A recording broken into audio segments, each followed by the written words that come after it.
O'zimni kiyimimni rosa tayyor. Sevinchni o'chirish mumkin emas, chunki arvoh ovqatlangan. Men bilan nima ish bo'ldi? Keyin o'sha yerda hamma uchun bitta universal kiyim bor, to'r, chopon. O'shani olaman, chunki sovuq, tashqari 15 gradus sovuq. O'sha shifrning tepasi qor. Tushunarli? Shifr tepasi qor. 2-3 metr. Orasi tualet bilan ochiq. Huvillab yotadi. Majbur ustunga bir narsa olishim. O'sha vaqtda ustunga olaman ana to'rni.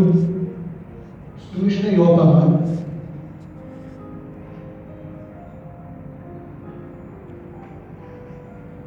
Yopgan momentimda o'ylayman.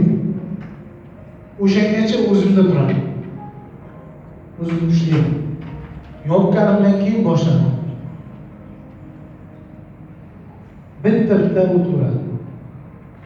Men kim bo'lishim kerak? O'zimcha juda katta orzularim. Shunday yopaman. Uni hidiga chidab bo'lmaydi. Lekin meni hid qiziqtirmaydi. Esimdan chiqib ketadi o'sha hid, tushunyapsiz? Shunday yopaman. Ertalab turaman.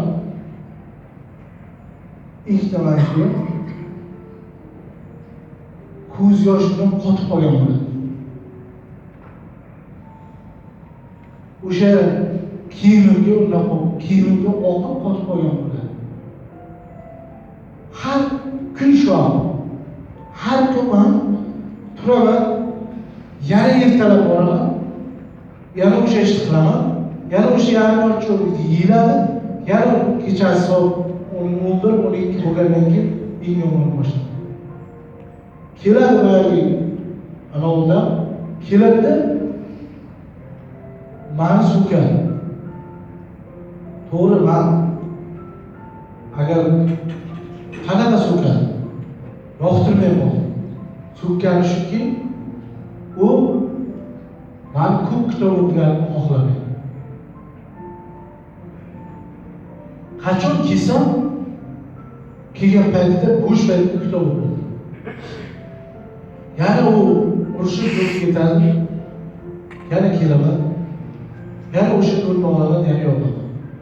Yopgan momentimda yana boshlayman. Jasur. Sen kim bo'lishing kerak?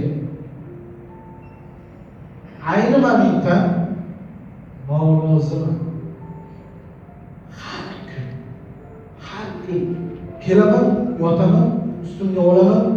O'sha hid men uchun hozirgacha tanish. O'sha hid. O'sha hiddan minnatdorman. O'sha hojatxonadan minnatdorman.